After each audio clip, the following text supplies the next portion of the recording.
ফারাক্কা বাংলাদেশের এক জ্বলন্ত সমস্যা। পদ্মায় সেতু হয়েছে, কিন্তু ফারাক্কা আমাদের পদ্মাই শুকিয়ে ফেলেছে। পদ্মা নদী আমাদের পূর্ববঙ্গের বসতি, জীবন আর জীবিকার ছিল মূল উপাদান।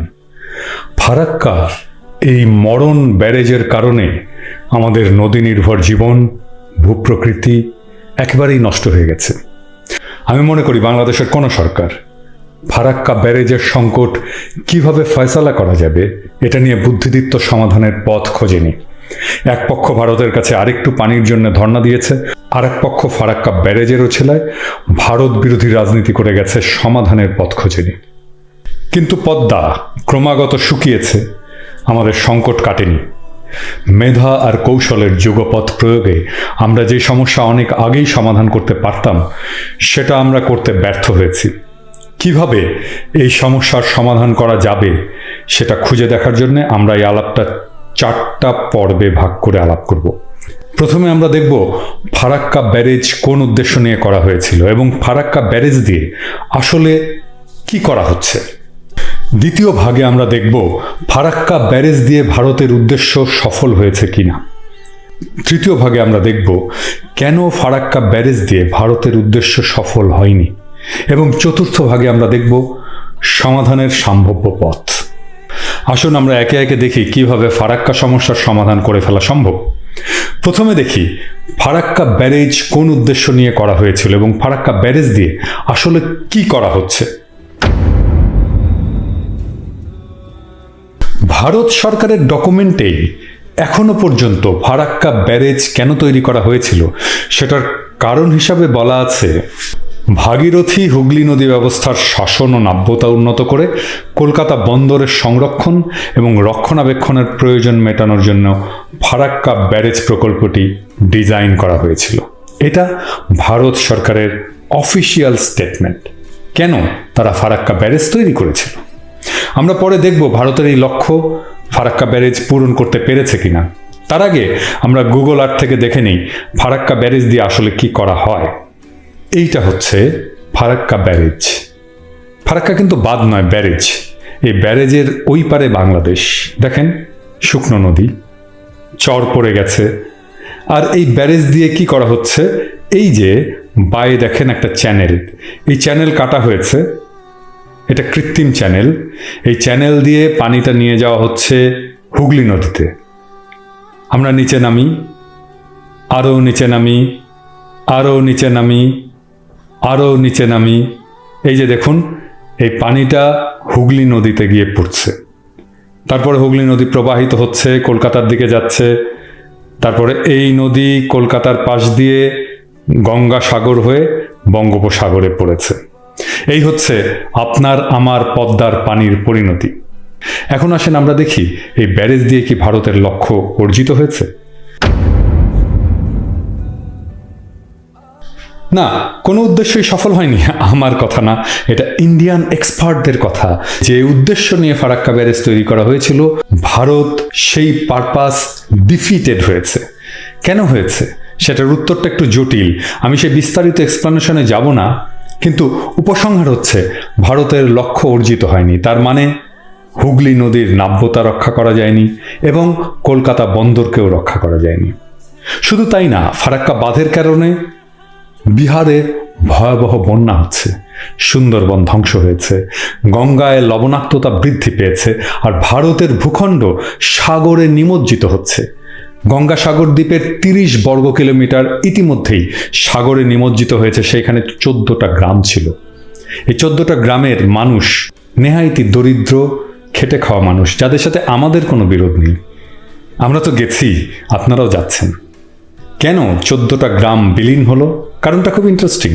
আমরা এটা পরে অ্যানিমেশনে দেখব, তাও এখানে বলে রাখি। নদী শুধু পানি বয়ে আনে না, সাথে আনে পলি। পানি যদি নদীর দেহ হয় তাহলে পলি নদীর আত্মা বা রুহ। গঙ্গা নদী যে পলি আনত তা পদ্মা এবং গঙ্গায় সমানভাগে ভাগ হয়ে 2 অববাহিকায় প্রবাহিত হতো। এই পলি সমুদ্রে গিয়ে পড়ে আর সমুদ্রকে দূরে রাখে। পলি আসা কমে গেলে সমুদ্র এগিয়ে আসতে থাকে, এসে ভূমিকে গ্রাস করতে থাকে। এটা সমুদ্রের ক্ষুধা। ফারাক্কা ব্যারেজ দিয়ে পলির বেশিরভাগ পাঠিয়ে দেওয়া হয় বাংলাদেশে।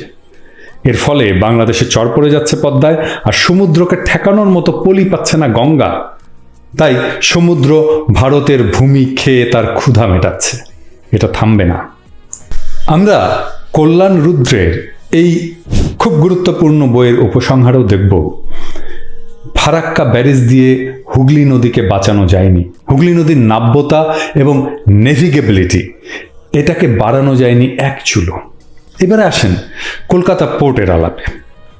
কলকাতা পোর্ট একটা শ্বেতহস্তি এবং একটা ভেরি রং বিজনেস আইডিয়া। যে আইডিয়াকে বাঁচাতে গিয়ে অসংখ্য সমস্যার সৃষ্টি করেছেন ফারাক্কা ব্যারেজ দিয়ে। কেন কলকাতা পোর্ট একটা ভুল আইডিয়া? এই পোর্ট স্থাপন করেছিল ব্রিটিশরা সমুদ্র উপকূল থেকে 128 কিলোমিটার গভীরে। সেই সময় জাহাজ হতো ছোট, আধুনিক জাহাজ বিশাল। সেই জাহাজ নদীর চ্যানেলে ঢুকতে পারে না। এভারেজ সাইজের জাহাজকে বলা হয় প্যানামাক্স। তার মানে যেই জাহাজ ফুল লোড নিয়ে পানামা খাল দিয়ে পার হতে পারে। সেই প্যানামাক্স জাহাজের লোড অর্ধেক কমালেও সেটা কলকাতা পোর্টের চ্যানেলে ঢুকতে পারে না। তো এই পোর্ট দিয়ে আপনি করবেন কি? শুধু তাই না, এই পোর্টের যা গভীরতা যা আছে সেটাকে মেনটেন করতে হলে বছরে 400 কোটি রুপি খরচ করে ড্রেজিং করতে হয়। এবং এই 400 কোটি রুপি টাকা কলকাতা পোর্ট আয় করতে পারে না বছরে।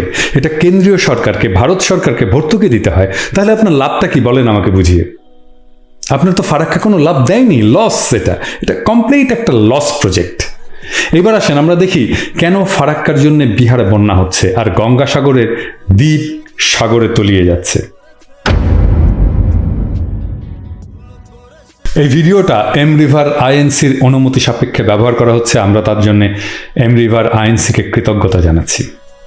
এখানে দেখতে পাচ্ছেন নদী যখন স্বাভাবিকভাবে নিজের চলার পথ করে নিয়ে বয়ে যায় তখন সে ইউনিফর্মলি তার সেডিমেন্টকে সমানভাবে বা পলিকে বহন করে নিয়ে যায়। দেখেন এই পলিকে সমানভাবে বহন করে নিয়ে যাচ্ছে। এই নদীর স্রোত, পানির পরিমাণ, ভূপ্রকৃতি আর বয়ে আনা পলির পরিমাণই নদীর গতিপথ ঠিক করে। এই জন্যেই নদী আঁকাবাঁকা হয়ে প্রবাহিত হয়। এখন দেখেন আমরা নদীর একটা অংশকে বন্ধ করে দিলাম। দেখেন কি ঘটে। আপনি গতি পাল্টালেন ভাটিতে আর ভাঙন হবে উজানে।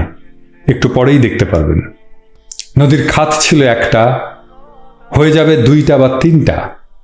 কারণ আপনি শুধু একটা জায়গায় নদীর স্বাভাবিক স্রোতকে বাধা দিয়ে নিজের মতো করে প্রবাহিত করতে চেয়েছেন। এই কাজটাকে বলে নদী শাসন। ব্রিজ করার সময় এই নদী শাসন করা হয় এবং এর ফলে উজানের নানা জায়গায় নদীর ভাঙন হয়। কারণ নদীকে শাসন করা যায় না, সে প্রতিশোধ নেয়। নদী নিষ্প্রাণ, পানির প্রবাহ না, এটার একটা রু আছে বা আত্মা আছে। দেখেন কিভাবে নদী ভাঙতে থাকে উজানে, শুধু একটা জায়গায় নদীর গতিকে বদলে দেয়। এই দুটো জায়গা দেখুন, নদীর খাত সরু হয়ে একটা জায়গা দিয়ে প্রবাহিত হচ্ছে। আরেক জায়গায় নদীর খাত 3টা ছোট ছোট খাতে বিভক্ত হয়ে গেছে। নদীর ভাঙন হয় এবং সেই পলিটা এসে নদীর পানিতে মেশে এবং সেই ভাঙনের পলি এসে নদীর ভাটিতে এসে জমা হয়। এই কারণেই ফারাক্কার কারণে বিহারে বন্যা হচ্ছে। বিহারের সরকার ফারাক্কা বাঁধ ভেঙে দেওয়ার দাবি জানিয়েছে। এবার আসেন আমরা আলাপ করি এই ফারাক্কা সমস্যার সমাধান কিভাবে সম্ভব।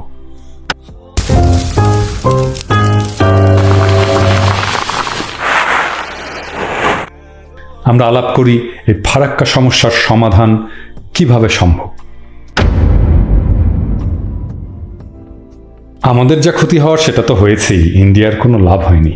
আমাদের যা ক্ষতি হওয়ার সেটা আগে হয়েছে, এখন ক্ষতি শুরু হয়েছে ইন্ডিয়ার। ভারত চিন্তা করছে বিহারের বন্যা ঠেকাতে নেপালে জলাধার নির্মাণ করবে।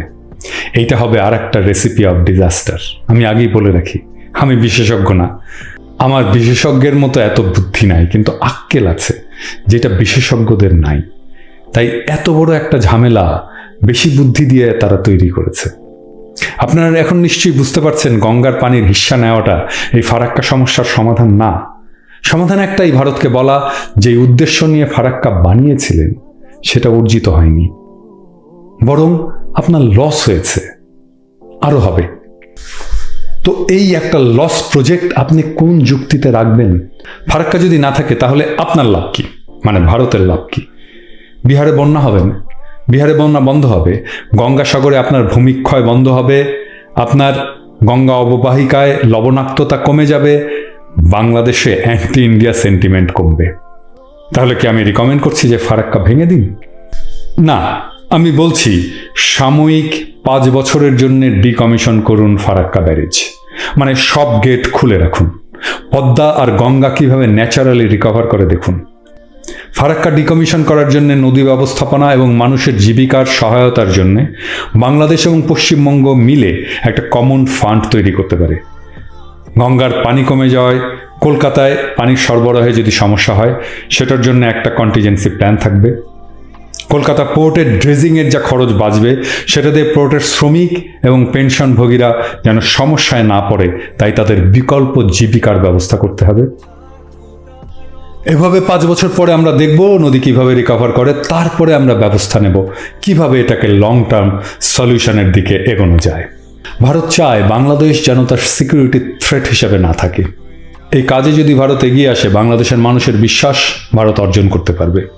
আলগা মোমেনের স্বামী স্ত্রী নয়, সত্যিকারের আঞ্চলিক সহযোগিতার সূচনা হবে। নেগোসিয়েশন মানে অন্যকে ঠকিয়ে নিজে জিতে যাওয়া নয়, দুই পক্ষই যেন বিজয়ী হয়। ফারাক্কা সমস্যার সমাধান হলে 2 দেশের সাধারণ মানুষ বিজয়ী হবে। এই কাজটা করতে শুধু মগজ না, হৃদয়ও লাগবে। আশা করি 2 দেশে একদিন না হয় একদিন মেধাবী আর হৃদয়বান নেতারা আসবেন। সেদিন হয়তো আমি থাকবো না, কিন্তু আমার এই সামান্য ভিডিও তাদের চিন্তায় কিছুটা সাহায্য করলে আজকের কাজটা সার্থক হবে।